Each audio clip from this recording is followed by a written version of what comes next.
자, 오늘 세 번째 시간, 이제 교회가 해답이다. 이런 제목이 되겠습니다. 첫째 날은 복음이 해답이다라고 했고요. 두 번째 날은 믿음이 해답이다. 세 번째 날은 교회가 해답이다. 젊은 날, 저는 한 2년 동안 중앙성결교회 부목사로 섬겼습니다. 당대 한국교회를 대표하시던 이만신 목사님께서 저에게 어느 날 물으셨어요. 김 목사, 신앙 좋은 게 도대체 뭐야? 이렇게 물었어요. 내가 좀 똑똑한지 목사님이 오늘 갑자기 이 목사 신앙 좋은 것이 뭐라고 생각하는 거야? 아, 갑자기 이렇게 묻는 말이기도 하거니와 물으시는 의도가 뭔지 잘 몰라서 머뭇거리고 있으니까 목사님께서 스스로 답을 하시더라고요. 뭐라고 하시냐면 신앙 좋은 건 교회 잘 섬기는 것이고 11조를 정직하게 하는 거지 뭐 그래요. 목사님이 신앙 좋은 건 교회 잘 섬기는 거고 교회 잘 섬기는 것이고 그리고 또 11조를 정직하게 하는 것이지 목사님 나름대로의 어떤 그 생각이 있다고 생각이 됐어요. 그때 나는 뭐라고 말씀드리진 않았지만 뭔가 미진했어요. 예, 틀린 것은 아니지만 그렇다고 완전히 동의가 되지 않았어요. 여러분들 어떻게 생각하세요? 신앙 좋은 건 무엇이라고 생각하십니까? 어떻게 정의하실 거예요? 네? 그날 이후에 저는 스스로 질문하다가 신앙 좋은 게 도대체 뭐지? 어떻게 정리해야 되지? 예. 그럼 나는 신앙 좋은 것인가? 이런 질문을 스스로에게 하다가 신앙이 좋은 것은 세 가지 삶을 사는 것이다. 라고 정리하게 됐어요. 하나님의 은혜죠. 음.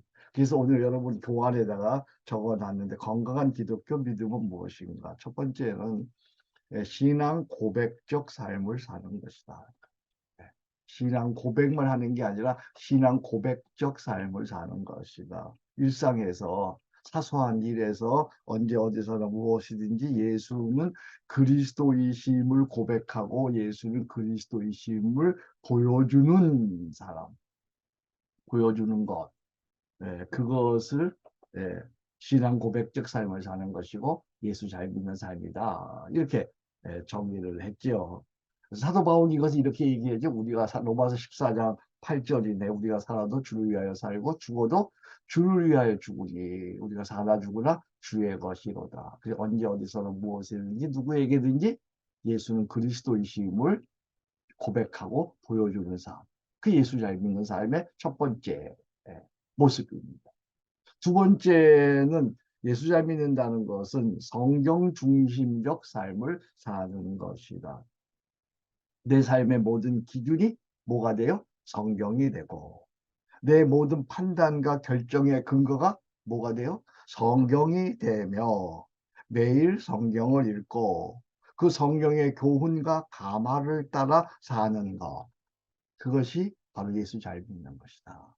성경 중심적 삶이죠.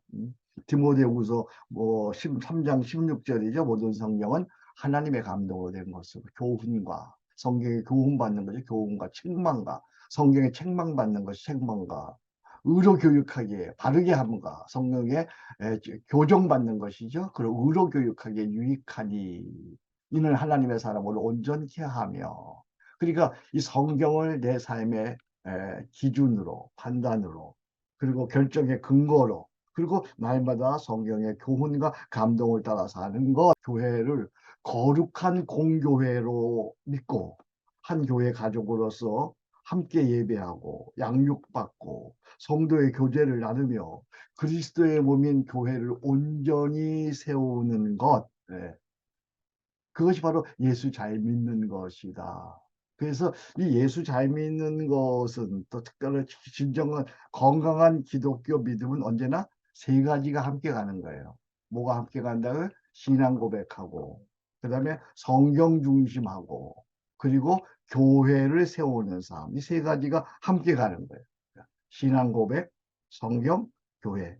이 세 가지가 함께 가야 진정한 건강한 기독교 신앙이다. 그렇게 얘기할 수가 있는 거죠. 자, 그러면 묻습니다. 여러분 믿음은 어떻습니까? 건강한 기독교 믿음입니까? 세 가지가 함께 가요. 언제나 신앙 고백이 있고, 그리고 무엇을 하든지 성경 중심이고, 그리고 교회를 세우는 삶, 그런 삶을 살고 있느냐 그런 말이죠. 이 고백, 성경, 교회가 같이 가지 않으면 병리적인 믿음 또는 기형적인 믿음 또는 사이비 믿음이 되는 거예요. 예. 아주 지성적인, 옛날에 뭐 이분 말씀을 한다면 함석근 선생님은 참 신앙 고백적인 삶도 살고요, 성경 중심의 삶도 사는데 뭐가 없어? 교회를 세우는 일은 잘 안 하셨던 거예요. 또 어떤 분은 예, 그분은 신앙 고백을 하는데 성경 중심의 삶은 살지 않아. 그런 사람들 우리 주위에 많잖아요. 또 어떤 분은 교회를 잘 다니는데 그의 삶에 신앙 고백이 없어. 여러분은 어때요? 여러분 여기 목사님들도 계시고 또 아닌 분들도 계시는데 이 세 가지가 함께 가는가? 세 가지가 항상 신앙 고백, 그리고 성경 중심, 그리고 교회 세움. 그래서 저는 이렇게 얘기를 합니다. 에, 크리스찬은 그리스도의 사람인 동시에 성경의 사람이고 교회의 사람이어야 한다. 거기다 여러분 쓰셔야 되네. 한번 우리 같이 읽어볼까요? 시작. 크리스찬은 그리스도의 사람인 동시에 성경의 사람이고 교회의 사람이어야 한다. 이게 진짜 크리스찬이에요. 네. 그는 그리스도의 사람입니다. 그는 성경의 사람입니다. 그는 교회의 사람. 아멘. 그렇게 믿어지시면 아멘. 그렇게 아멘. 동의되시면 아멘. 네. 우리 크리스찬은 그리스도의 사람인 동시에 성경의 사람이고 교회의 사람이어야 한다. 오늘은 교회가 해답이다. 그러니까 이 마지막 부분, 교회의 사람이어야 한다. 라고 하는데 이제 초점을 맞춥니다. 교회가 해답이다. 교회가 해답. 왜 교회가 해답이 될까?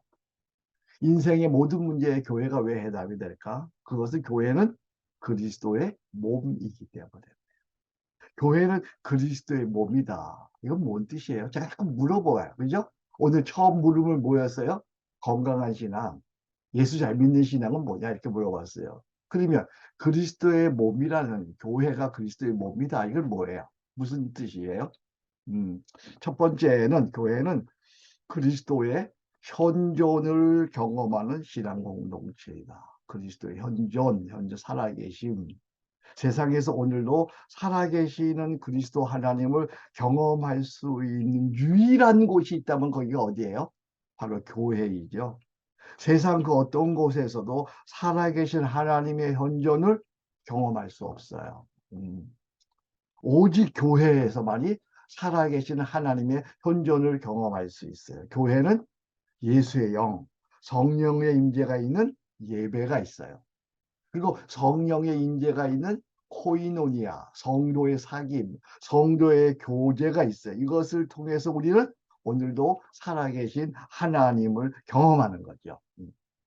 그래서 교회는 여러분 참 우리 이거 잘 알아요. 건물이 아니야. 교회는. 네. 건물도 무슨 포함되기는 하지만 교회는 건물이 아니라 하나님의 영, 성령의 교통하심이 있는 성도들의 공동체죠.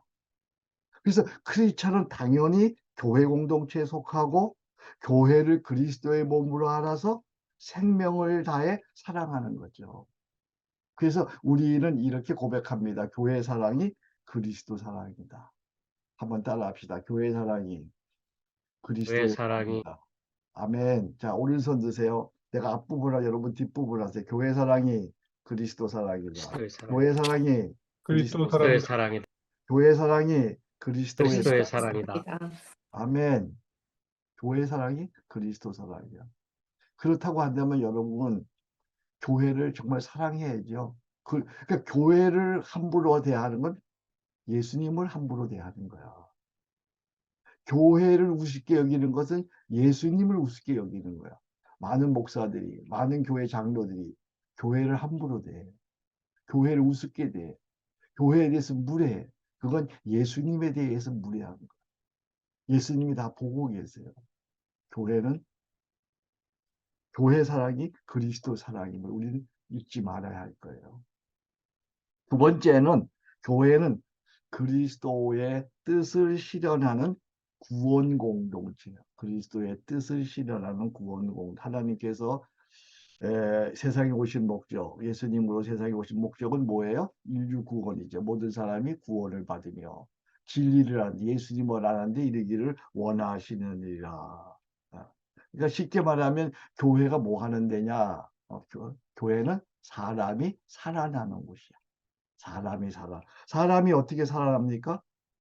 교회에서 그리스도의 현존을 경험하게 되면 우리는 죄를 이기게 되고, 불안을 이기게 되고, 병고를 이기게 되고, 악한 습관을 이기게 되고, 우리가 큰 소리로 아멘입니다. 우리가 교회에서 그리스도의 현존을 경험하면 죄를 이깁니다. 불안을 이깁니다. 병고를 이깁니다. 악한 습관을 이깁니다. 저주를 이깁니다. 죽음을 이깁니다. 할렐루야.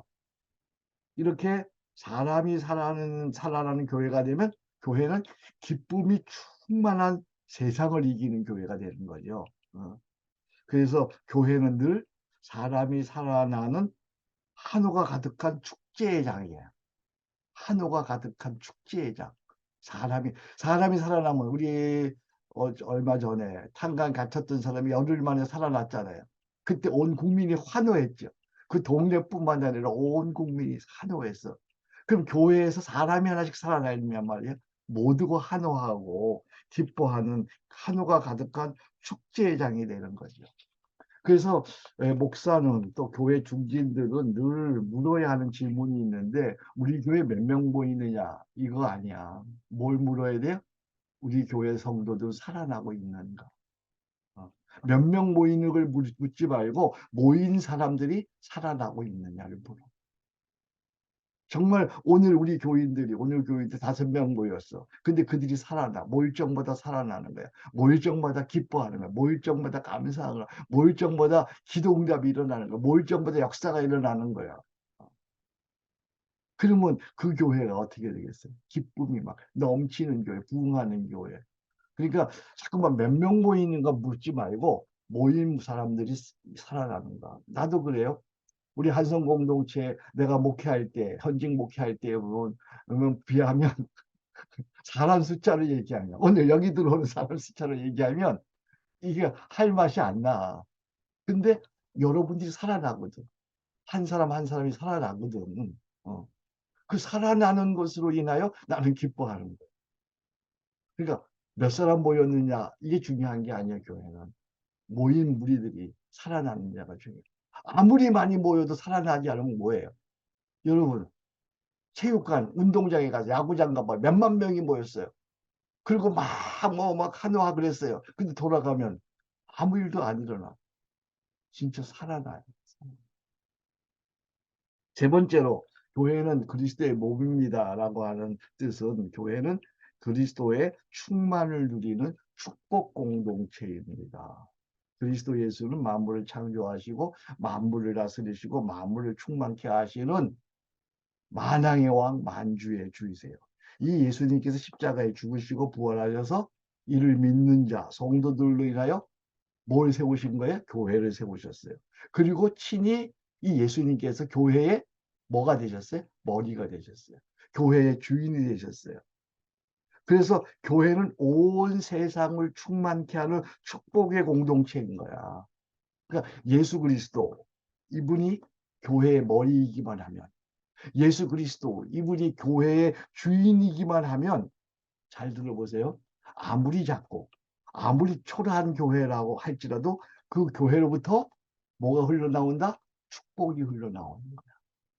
작은 교회는 없어. 그래서 예수가 이 교회의 머리가 되시면 만물을 충만케 하시는 만물을 가득하게 하시는 만물의 주가 되시는 그 예수님이 이 교회의 주인이기만 하면 이 교회의 머리이기만 하면 이 교회로부터 하나님의 형통이 하나님의 축복이 생수의 강이 흘러나온다는 말이죠. 교회로부터 이 생수의 강이 흐르면 평안하게 되고 자유하게 되고 강건하게 되고 풍성하게 되고 축복을 받게 되고 형통하게 되고 영생이 흘러나오고 구원이 흘러나오는 거예요. 그래서 교회에서 이 그리스도의 충만을 맛본 자는 이렇게 교회를 노래합니다. 시편 84편 10절에서 11절 이게 교회의 노래잖아요. 한번 볼까요? 10절 주의 궁정에서 한 날이 다른 곳에서 첫날보다 나은즉 악인의 장막에 거하는 것보다 네 하나님 성전에 문지기로 있는 것이 좋사오니 네 하나님 성전에 문지기로 있는 사람이 오늘 누구예요? 목회자 아니야? 그죠? 네 하나님 성전에 문지기로 있는 것이 좋사오니 여호와 하나님은 해요 방패시라 여호와께서 은혜와 영화를 주시며 정직하게 주님의 교회를 행하사 섬기는 자에게는 좋은 것을 아끼지 아니할 것이야. 좋은 것은 평안이요, 자유요, 강건이요, 풍성이요, 충만이요, 생명이요, 구원이에요. 좋은 것을 아끼지 아니할 것입니다. 만군의 여호와께요, 여호와여 주께 의지하는 자는 복이 있나이다. 아멘. 그래서 이 그 교회는 그리스도의 충만을 누린 축복 공동체를 경험한 사람들은 다 어떻게 고백하냐면 나는 우리 교회에서 가장 큰 복을 받은 사람입니다. 한번 고백해 보겠습니다. 시작. 나는 우리 교회에서 가장 큰 복을 받은 사람입니다. 다시 한번요. 시작. 나는 우리 교회에서 가장 큰 복을 받은 사람입니다. 할렐루야. 목회하는 것이 힘들다, 어렵다. 그렇게 말하면 안 돼요. 그리스도의 충만을 경험했는데 어떻게 늘 목회하는 게 어렵다, 힘들다 그래요. 나는 우리 교회에서 가장 큰 복을 받은 사람입니다. 우리 신앙생활 하는 것이 힘들다, 어렵다 하면 안 돼요. 그리스도의 충만을 경험한 사람이 어떻게 그런 얘기를 하는 거예요? 나는 우리 교회에서 가장 큰 복을 받은 사람입니다. 다 같이 다시 고백해 봅니다. 시작. 나는 우리 교회에서 가장 큰 복을 받은 사람입니다. 아멘. 교환을 한번 보겠습니다. 교회는 그리스도의 몸입니다. 그리스도의 몸이라고 하는 것은 세 가지 뜻이 있습니다. 하나, 여러분 내가 앞부분 읽으면 뒷부분 읽습니다. 교회 하나, 그리스도의 현존을 경험하는 공동체이다. 그러면 교회 사랑이 예수님 사랑이다. 하나, 그리스도의 현존을 경험하는 신앙 공동체이다. 교회 사랑이 예수님 사랑이다. 둘, 그리스도의 뜻을 실현하는 구원 공동체이다. 교회는 늘 사람이 살아가는 한호가 가득한 축제의 장이다. 교회는 그리스도의 형통을 축복을 누리는 형통을 누리는 축복 공동체이다. 나는 우리 교회에서 가장 큰 복을 받은 사람이다. 세 번째, 교회는 그리스도의 풍성을 누리는 충만을 누리는 축복 공동체이다. 자, 이제 우리는 이런 그리스도의 몸인 교회를 어떻게 세워가야 할까요? 이 다섯 가지 여기 오늘 뭐 제가 참 할 말이 많죠, 여기에서. 근데 간단간단하게 사실은 하나만 가지고도 한 시간씩 강의할 수 있는 내용들인데 그 많은 내용, 그 깊은 내용을 핵심적으로 오늘 이 시간 정리해 보려고 합니다. 위대한 교회를 위한 다섯 가지 섬김. 어떻게 우리는 그리스도의 몸인 교회를 든든히 세워갈 수 있을까? 첫 번째는 예배의 성공자가 되라. 예배의 성공자가 되라. 하나님께서 우리를 구원하시고 하나님 자녀 삼으심은 우리에게 뭐 하시기 위해요? 예배 받으시기 위한 거야. 우리를 부르시면 우리로 하여금 찬송 받으시기를 원하시는 거예요. 하나님께서 가장 기뻐하는 것은 예배 받으시는 거예요. 그래서 교회에서 가장 중요한 것은 제일로 해야 하는 것은 성교가 아니에요. 제일로 해야 하는 것은 양육이 아니에요. 제일로 해야 하는 것은 봉사가 아니에요. 제일로 해야 하는 것은 이 교육이 아니에요. 교회 우선순위 넘버원은 여러분 대답하세요. 뭐예요? 예배요. 내가 물으면 대답하세요. 교회 우선순위 넘버원은 뭐예요? 예배예요. 인생의 우선순위 넘버원은 뭐예요? 예배예요. 하루의 우선순위 넘버원도 뭐예요? 예배예요. 그러니까 교회에서 사역한다고 봉사한다고 예배를 소홀히 여기지 마세요. 우리 목사들이 자기가 인도하지 않는 예배는 소홀히 여기는 경우가 참 많아요. 아니에요, 아니에요. 예배를 제일의 중요한 것으로 삼아야 돼요. 하나님은 먼저 우리를 예배자로 부르시고 그 다음 일꾼으로 사용하세요. 우리 한번 거기 있으니까 같이 읽어봅니다. 시작. 하나님은 먼저 우리를 뭐로 부르시고 예배자로 예배자, 부르시고 그 다음 뭐로 사용하신다? 일꾼으로 사용하신다. 그러니까 뭐가 문제예요? 예배가 먼저예요. 우리 형제 자매들이요, 무엇보다 예배를 중하게 여기세요.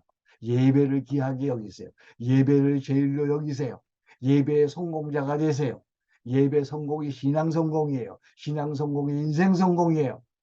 하나님은 오늘도 그래서 누구를 찾으신다? 예배자를 찾으신다. 봉사 많이 하는 사람을 찾지 않아요. 하나님은 교육 잘하는 사람 찾지 않아요. 설교 잘하는 사람 찾지 않아요. 하나님은 오늘도 누구를 찾으신다? 예배자를 찾으세요. 여러분이 정말로 신앙생활 잘하기를 원하시면 예배의 성공자가 되세요. 그래서 요한복음 4장 23절에도 하나님 우리 주님은 이렇게 말씀하십니다. 하나님께 참되게 예배하는 자들은 영과 진리로 예배할 때가 나니 곧 이때라. 하나님 아버지께서는 자기에게 이렇게 뭐 하는 자를 찾으시느니라? 예배하는 자를 찾으시느니라. 아멘. 여러분들이 정말 위대한 교회, 주님이 기뻐하시는 그리스도의 몸된 교회를 세우려면 우리 목사 자신부터 중직자 자신부터 먼저 뭐의 성공자가 되라? 예배의 성공자가 되라. 온 교인이 예배를 소중하게 여기는, 종종 어느 교회 가보면 뭐 봉사한다고 교사한다고 예배를 소중히 여기지 않는 사람들 있어요. 그런 분위기가 교회에 가면 그 교회에는 그리스도의 몸된 교회로서의 모습을 잃어가게 됩니다. 예배가 중요해요. 두 번째, 우리가 그리스도의 몸된 교회를 섬기기 위해서는 목사와 바른 관계를 유지하라. 목사와 바른 관계를 유지하라. 데살로니가전서 5장 13절에 보면 그들의 역사로 말미암아 사랑 가운데서 가장 기이 여기며 너희끼리 화목하라.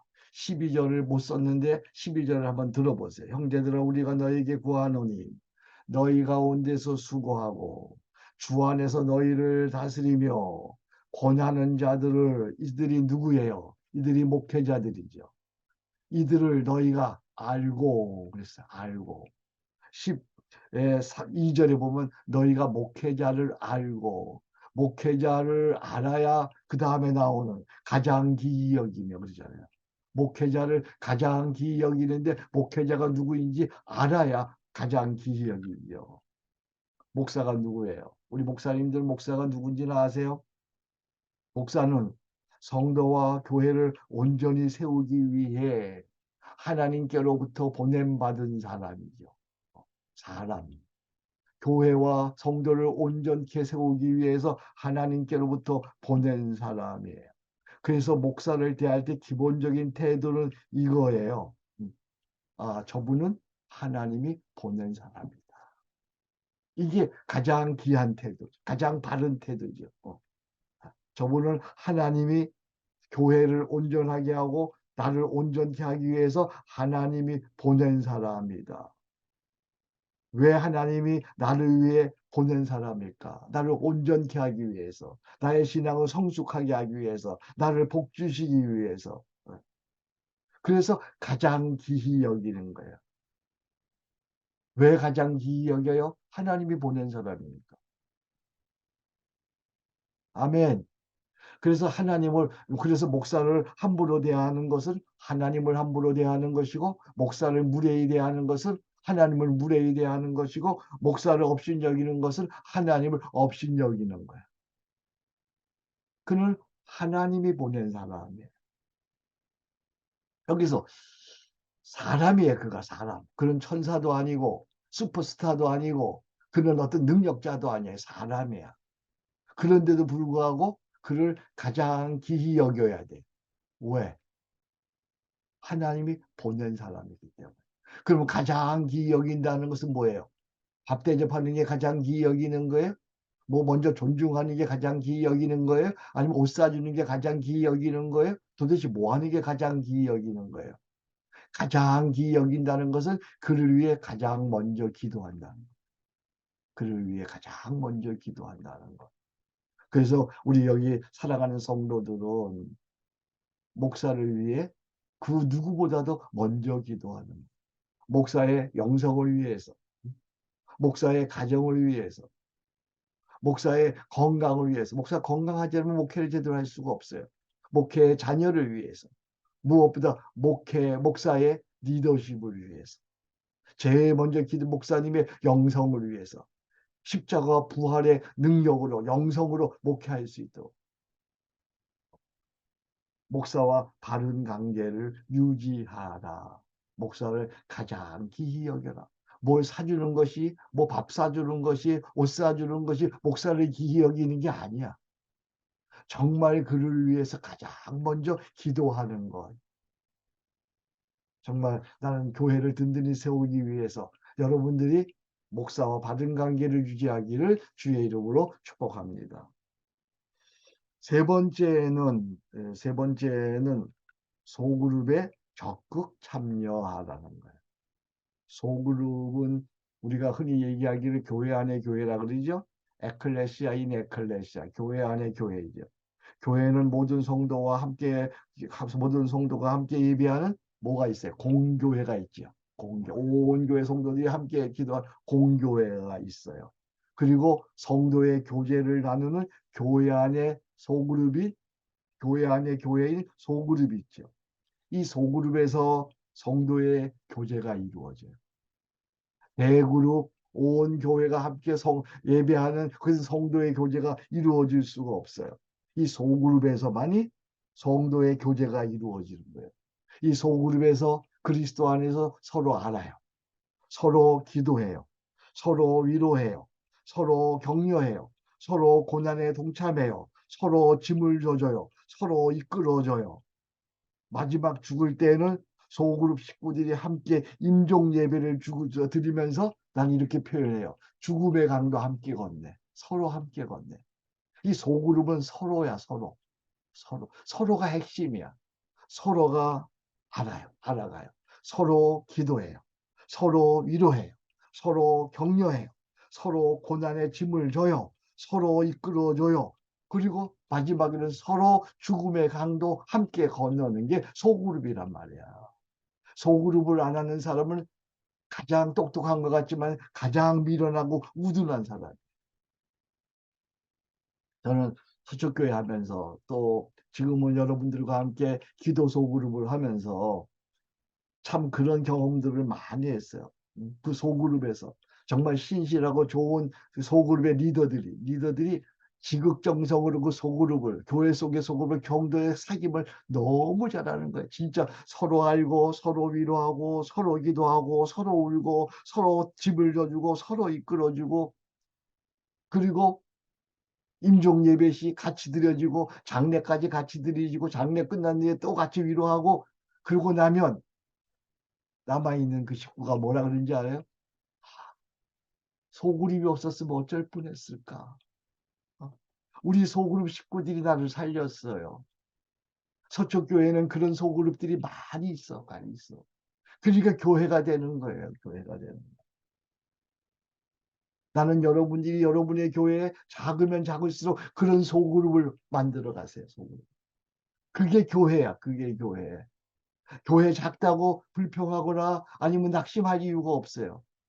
그런 주님이 함께하는, 서로 함께하는 그런 소그룹을, 그 소그룹을 주님을 얼마나 사랑하시는지요. 마태복음 18장 19절에 이렇게 말씀하시네. 진실로 다시 너에게 이르노니 너희 중에 두 사람이 땅에서 합심하여 무엇이든지 구하면 하늘에 계신 내 아버지께서 그들을 위하여 이루게 하시니라. 할렐루야. 여기 너희 중에 몇 사람? 두 사람. 소그룹이야. 두 사람이면 소그룹이야. 그러니까 몇 명까지 소그룹이 될까? 12명까지 소그룹이에요. 12명 넘으면 나눠야 돼. 제일 좋은 소그룹은요, 7명, 8명이야. 우리 지금 하고 있는 우리 기도 동행 목회자 소그룹이 그게 가장 좋은 상태야. 이 소그룹이 우리가 앞으로 일을 낼 거야. 서로 위로하고 서로 격려하고 서로 이끌어주고 서로 짐을 져주고 서로 죽음의 강도 함께 건너는 그런 소그룹. 나는 여러분들이 정말 그런 소그룹을 여러분의 교회 속에서 꼭 해내기를 주의 이름으로 축복합니다. 이게 교회를 세우는 거야. 아멘. 그래서 나는 이렇게 얘기합니다. 소그룹에 참여하지 않는 것은 지붕 없는 집에 사는 것과 같아. 집은 잘 지어놨어요. 소굴이 없으면 없어요. 지붕이 없어요. 어떻게 돼요? 비바람 다 맞아요. 온갖 풍랑을 다 맞아요. 혼자 다 맞아내는 거예요. 근데 지붕이 있으면 어때요? 소굴이라고 하는 지붕이 있으면 다 막아주는 거야. 정말 똑똑하게 신앙생활 하세요. 좀 모이는 게 부담스럽고 조금 서로 나누는 게 힘들지만 이것이 나를 살리는 거야. 이게 교회를 세우는 일이에요. 소그룹에 적극 참여하라. 네 번째요. 헌금을 바르게 드려라. 헌금을 바르게 드려라. 또 바르게, 목사를 바르게 강제하라 그래야 돼요. 헌금을 바르게 드려라. 무엇을 하든지 태도가 중요하죠. 태도가 잘못되면 모든 것이 다 잘못돼요. 공부를 못하는 게 문제가 아니에요. 공부를 안 하고자 하는 태도가 문제죠. 신앙생활을 잘못하는 태도가 문제예요. 태도. 바른 태도로 헌금도 드려야 돼요. 헌금을 바른 태도로 드리는 것 고린도후서 9장에 뭐 6장에 뭐 9장에 보면 잘 나와 있어요. 그걸 한마디로 정리하면 이런 거예요. 기도로 준비하여, 기도로 구별하여. 헌금은 구별해서 드려야 돼요. 아무거나 드리면 안 돼요. 지갑에서 그냥 꺼내서 드리면 안 되는 거예요. 헌금은 반드시 기도로 준비해야 돼요. 준비. 11조를 준비하고 성경헌금을 준비하고 감사헌금을 준비하고 주일헌금을 준비하고 준비해야 돼요. 하나님은 돈을 받으시는 분이 아니잖아요. 믿음을 받으시고 기도를 받으시는 거예요. 기도로 구별해야 돼요. 헌금은. 기도로 구별하여 정직함으로. 기도하면 하나님께서 11조 외에는 얼마나 하는 거 가르쳐 주세요. 주일헌금 얼마 하는지 감사헌금을 얼마 하는지 기도하면 하나님이 그때그때 가르쳐 주시는 거예요. 그때 정직함으로 드리세요. 정직함으로. 뿐만 아니에요. 감사로 드려야 돼요. 억지로 드리는 헌금 받지 않았어요. 억지로 하지 마세요. 감사로. 내게 베풀어 주신 은혜에 감사해서, 살아있음에 감사해서, 구원에 감사해서, 오늘 하나님께서 함께 하심에 감사해서 감사도 드려야 돼. 그 다음에 풍성하게 드려야 돼. 따지지 마세요. 하나님 앞에 따지는 게, 하나님 앞에 따지면 하나님도 나에게 따지면 어쩌겠어요. 하나님께 풍성하게, 넉넉하게. 헌금은 이런 태도로 드리는 거예요. 어떻게 해요? 기도로 드리는 거예요. 어떻게 해요? 준비해서 드리는 거예요. 어떻게 해요? 정직함으로 드리는 거예요. 어떻게 해요? 감사로 드리는 거예요. 어떻게 해요? 풍성하게 드리는 거예요.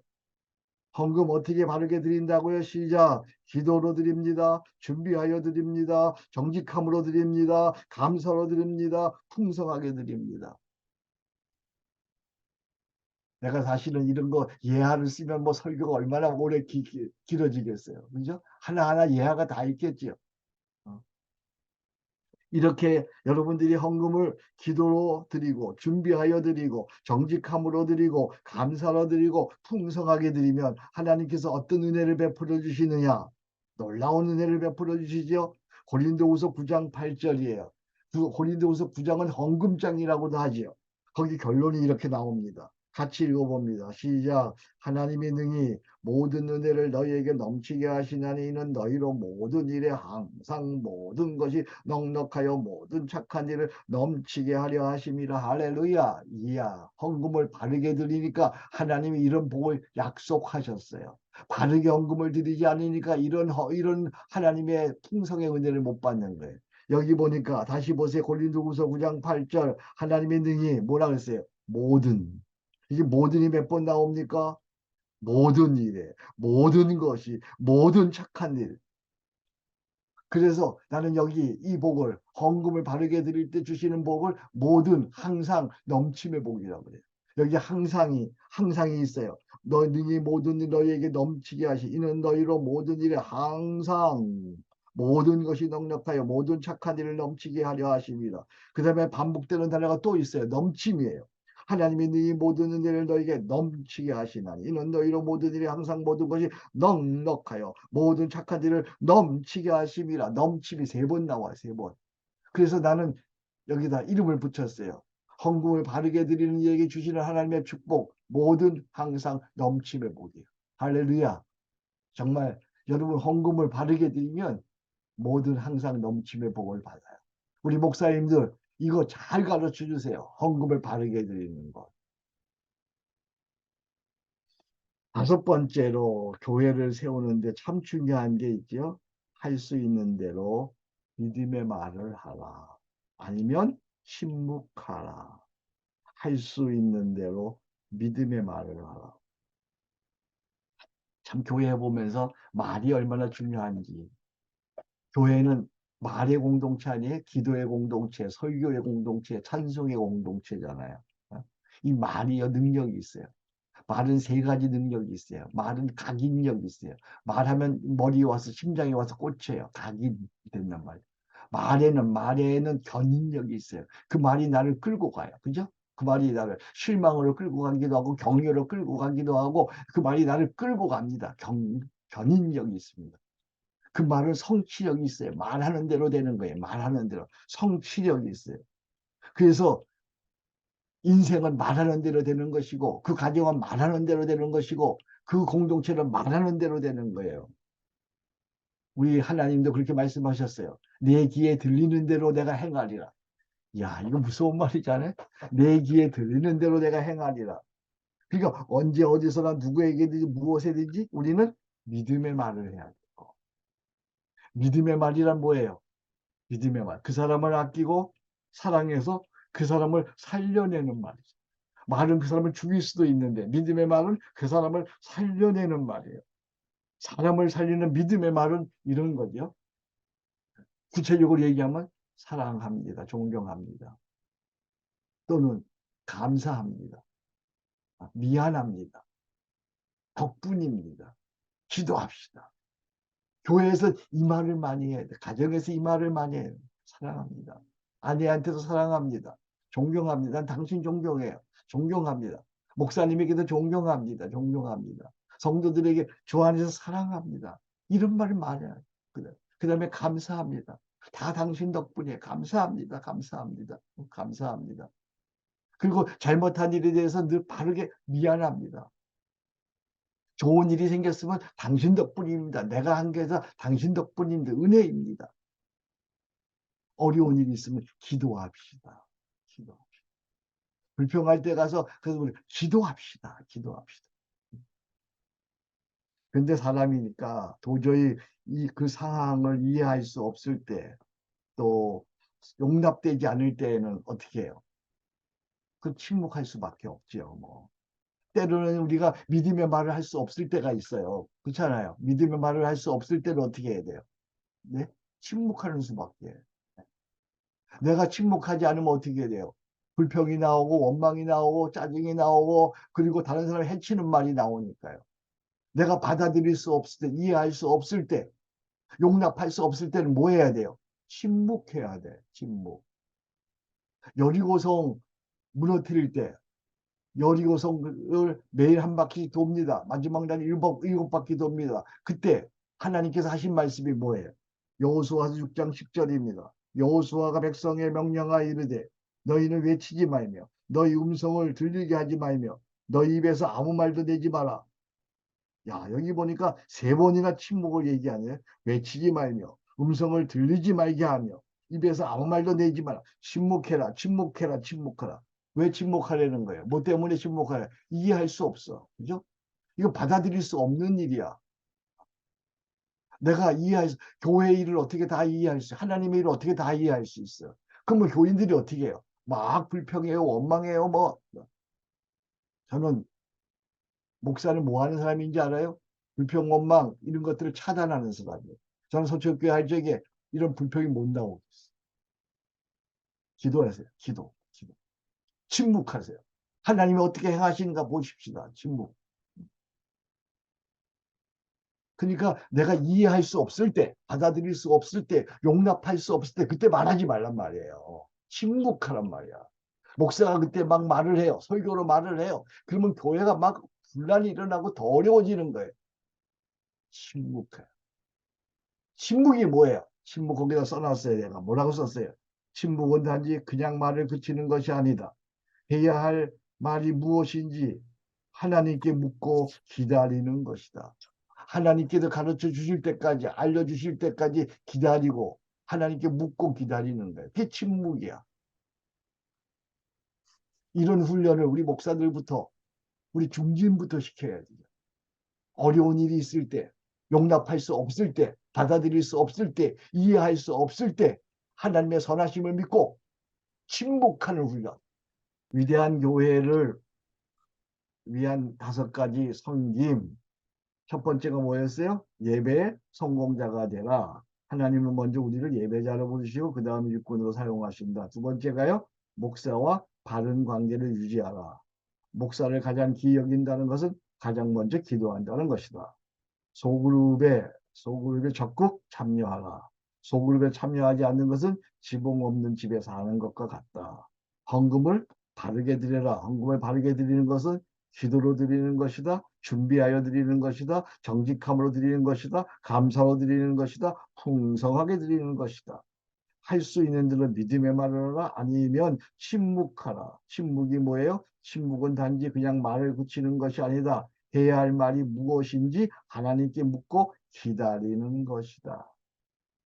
이것이 바로 그리스도의 몸된 교회를 섬기는 위대한 헌신이에요.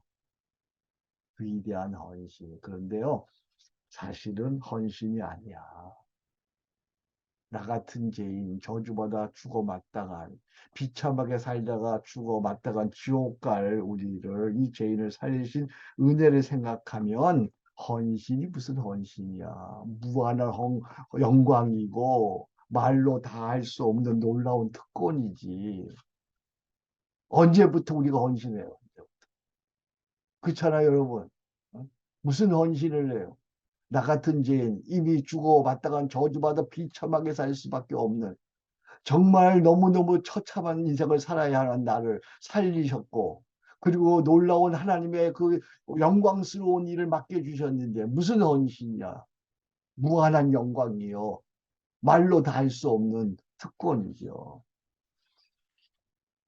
한 기자가 아프리카에서 일생을 보낸 리빙스턴에게 물었어요. 어떻게 선생님은 그렇게 일생을 위험하고 열악하기 짝이 없는 아프리카에서 일평생 헌신할 수 있었습니까? 이렇게 물었어요. 그의 노년에. 어떻게 일평생 그 열악한 그 문명 후진국에서 그 고난을 감내하면서 일평생 변함없이 헌신할 수 있었습니까? 그러자 리빙스톤은 한참을 생각하더니 조용히 이렇게 말합니다. 사람들은 내가 아프리카에서 생애 대부분을 보냈다는 사실을 헌신이라고 말합니다. 그러나 하나님께서 주신 은혜의 빛을 생각하면 그것은 보잘것없는 것입니다. 우리가 선을 베풀며 마음의 평화를 얻고 영광스러운 내일을 위해 노력하는 것이 헌신이 될 수 있나요? 결코 그럴 수 없습니다. 그것은 절대로 헌신이 아닙니다. 차라리 그것은 특권이라고 말해야 합니다. 나는 결코 헌신한 적이 없습니다. 우리를 위해 십자가에 달려 돌아가신 그리스도의 은혜를 생각할 때 우리는 헌신이라는 말을 감히 할 수 없을 것입니다. 감히 어떻게 헌신이라고 말해? 그의 마지막 일기에는 나의 왕이시여 내 몸을 온전히 주님께 드립니다 라고 쓰여 있습니다. 그리고 그의 묘비에는 이렇게 적혀 있습니다. 당신이 오시기 전에는 우리는 어둠 가운데 살았습니다. 당신이 오신 후에는 우리는 빛 가운데로 삽니다. 교회 안에 다 있어. 교회 안에. 그건 헌신이 아니야. 영광이요. 놀라운 특권이야. 이 은혜를 알고 주님의 몸된 교회를 내 생명 다하기까지 즐겨 기쁘게 섬기시기를 주의 이름으로 축복합니다. 교회 안에 다 있어요. 교회 안에. 기도하겠습니다. 하나님 아버지 감사합니다. 저희들을 이렇게 부르시고 오늘 3번째 날 복음의 해답이고 믿음의 해답이고 그리고 그리스도의 몸인 교회가 해답임을 가르쳐 주셔서 감사합니다. 교회를 세우는데 나같이 죄인이여 죽어 마땅한 저주받아 마땅한 저를 이렇게 사용해 주셔서 한없는 영광이요 놀라운 특권입니다. 십자가 그 은혜 생각하면서 주님의 몸된 교회를 잘 세우게 하시고 이 교회로 인하여 많은 사람들을 살려내는 살아나는 그런 은혜가 있게 해주시옵소서. 교회 사랑이 예수님 사랑이요. 우리의 교회가 늘 사람이 살아나는 한우가 가득한 축제장이 되게 하시고 생수의 강이 흘러나와 모든 사람들이 풍성하게 먹고 마시고 기뻐하고 행복해하는 그런 교회로 세워 주시옵소서. 그런 사람으로 하주의 종으로 우리를 써 주시옵소서. 감사합니다. 이제는 우리 구주 예수 그리스도의 은혜와 독생자까지 주신 하나님의 놀라우신 사랑하심과 성령님의 감화 감동 역사하심이 교회는 그리스도의 몸으로 믿고 이 교회를 주님과 함께 들이 그리스도의 몸으로 세워가기를 새롭게 다짐하고 결단하는 우리 사랑하는 형제자매들, 교회들마다 우리 목사님들 그 가정들마다 계획할 올해의 모든 목회 계획들마다 이제로부터 영원 무궁 함께 계실지어다. 아멘. 아멘.